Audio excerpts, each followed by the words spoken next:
చేస్తాను తల్లి. అధైర్యపడకండి అమ్మా.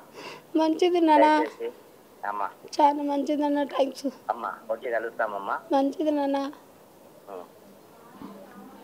చంద్రకాంత్ గారితో పనిచేస్తున్న కొంతమంది తోటి యాక్టర్స్ కూడా వాళ్ళు వచ్చి వాళ్ళకి తోచినంత ఆర్థిక సాయం అయితే ఇస్తున్నారు. ఇప్పుడు చంద్రకాంత్ గారి మదర్ అయితే మనతో ఉన్నారు, ఆవిడతో మాట్లాడు. అమ్మ నమస్తే అమ్మ. అంటే ఈ పరిస్థితుల్లో ఇబ్బంది పెట్టాలని కాదు, చాలామంది చంద్రకాంత్ గారి అభిమానులు తెలుసుకోవాలనుకుంటున్నారు. ఎందుకంటే అంత స్ట్రాంగ్గా కనిపించే వ్యక్తి ఆయన సీరియల్లో, అలాంటిది ఈ విధంగా చేయడానికి గల కారణం ఏంటి అని చెప్పి ఆయన అభిమానులు ఎక్కువగా ఆలోచిస్తున్నారు. దాని గురించి మీరు ఏమంటారు?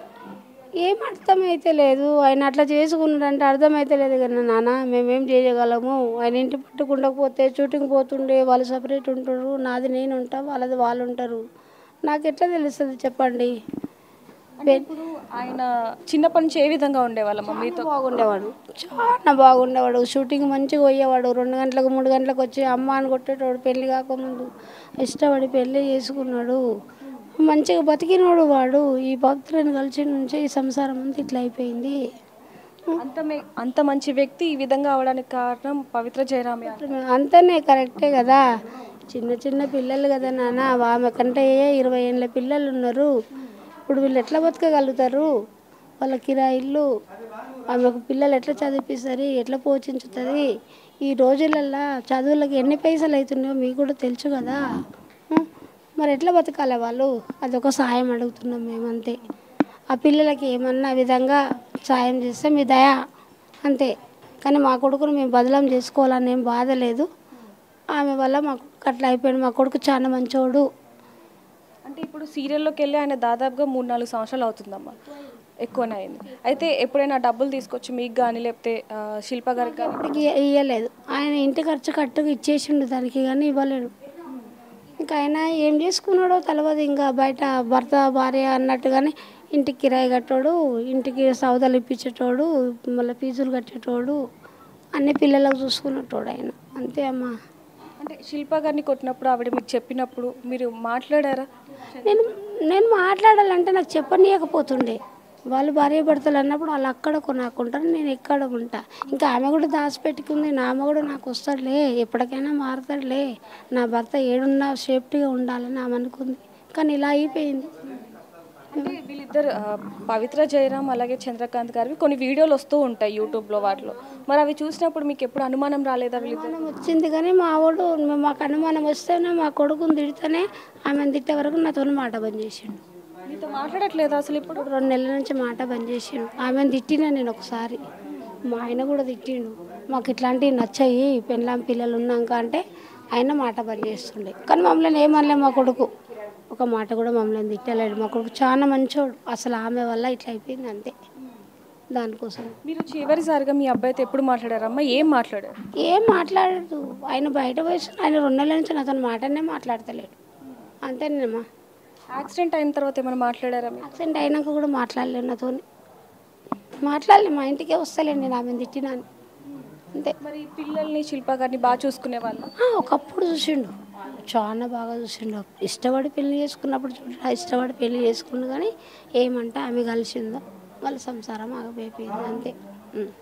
యాక్సిడెంట్ అయ్యాక కూడా చాలా మట్టుకు పవిత్ర పవిత్ర అంటూనే బ్రతికారు ఆయన. ఆ 3 రోజులు కూడా కల్లోకి వస్తుందన్నారు.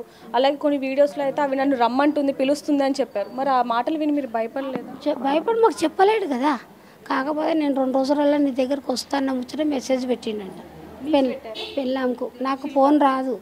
ఆమె 4గురిని కూర్చొని పెట్టి అడిగిపించింది.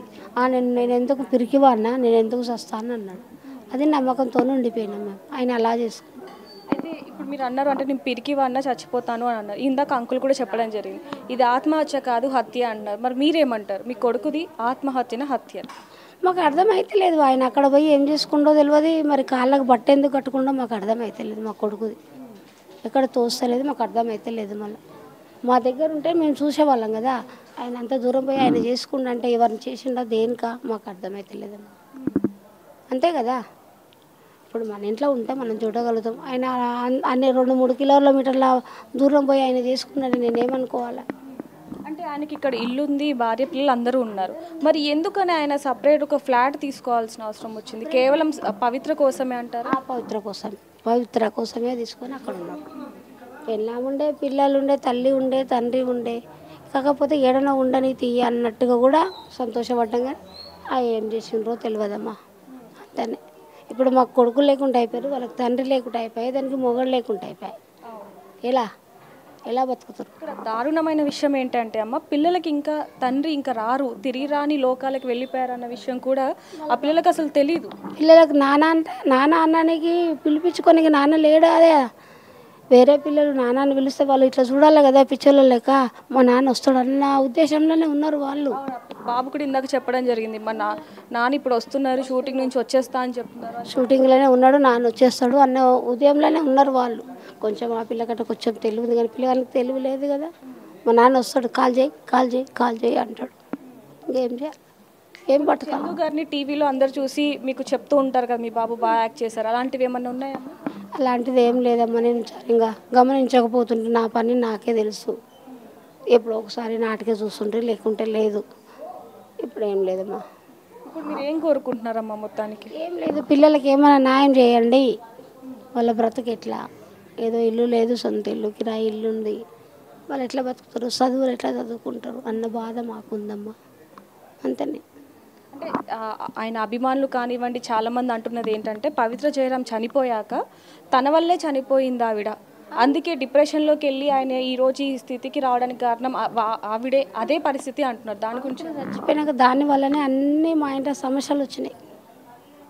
చనిపోయాక సమస్యలు ఎక్కువయ్యాయి. ఉన్నప్పుడు కూడా అట్లనే ఉంది, పోయినాక కూడా ఎక్కువనే అయిపోయినాయి. ఇంకా ఆయన పోయిందని ఈమె పోయింది కదా, ఆమె పోయిందని ఈయన పోయి. ఇప్పుడు పరిస్థితి ఎట్లా?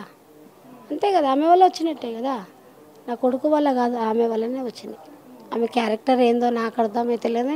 వాళ్ళే ఒక సీరియల్లో వీళ్ళిద్దరు కూడా అక్క తమ్ముళ్ళలాగా యాక్ట్ చేశారు, అలాంటిది ఈ పరిస్థితి అసలు ఎందుకు వచ్చిందంటారు? దేనికి వచ్చింది? కేవలం సీరియల్ ప్రభావమేనా, లేకపోతే ఇంకేదైనా ఉందంటారు? ఇంకా ఏం చేసుకున్నారో వాళ్ళకు తెలియాలి, మనకు తెలియదు కదా. ఏవో అక్క తమ్ముడు అన్నీ చేస్తారు సీరియల్ అన్నప్పుడు. ఆమెకు ఉండాలి గుర్తింపు. నాకు కొడుకు లాంటోడు కదా అన్న తెలివి ఆమెకు ఉండాలి, కానీ కొడుకులాగా చూడాలి. ఆమె వెరైటీగా చూసేసింది. వీడు ఆ అందులో మునిగిపోయినాడు, ఇంకా అందులో మాది ఇట్లా అయిపోయింది. అంతే కదా మరి. ఇంకా కొడుకులాగా చూసినంటే ఇంతవరకు ఎందుకు వస్తుండే?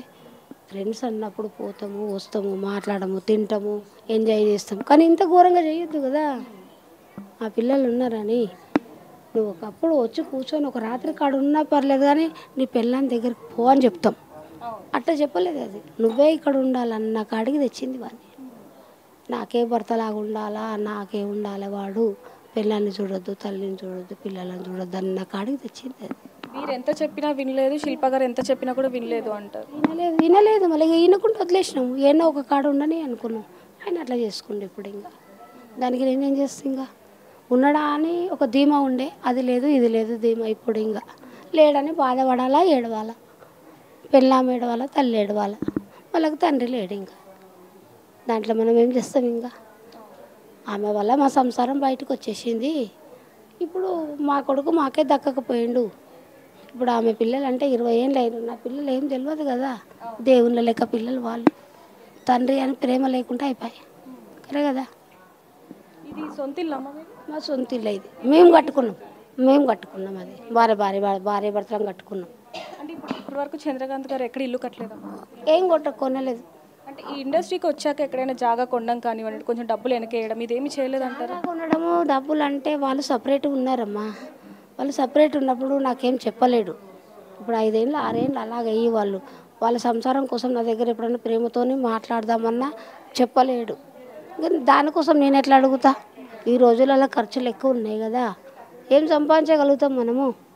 ఈ రోజులలో తిండి బట్ట పొట్ట చదువులే సరిపోతుంది. ఆయన ఏం సంపాదిస్తుండో తెలియదు, మనకు ఎట్లా చెప్తాడు? తెలియదు మా ఎంత సంపాదించుండో తెలియదు.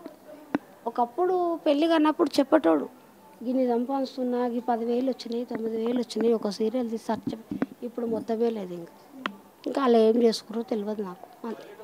అంటే ఆయన 2 నెలల నుంచి మీతో మాట్లాడలేదు, అంతకు ముందు వరకు కూడా ఏమన్నా చెప్పేవాళ్ళమ్మ మీకు? మాట్లాడుతున్నారు కానీ అప్పుడు కలిసి ఉన్నారు కదా వాళ్ళు, చెప్పలే. మాట్లాడుతుంటే కూడా చెప్పలే, మాట బంధించి కూడా చెప్పలే. మీరు మొత్తానికంటే అది ఆత్మహత్య కాదు, హత్య, అది వీడాలి అంటున్నారు. అంతే. దానివల్లనే పోయిండు వాడు,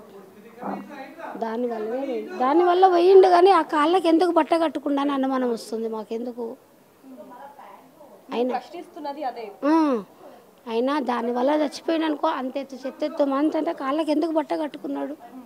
మళ్ళీ ఆయనకు పోస్ట్ మార్టం చేసిన దాంట్లో ఏమి వెళ్తుందో మరి.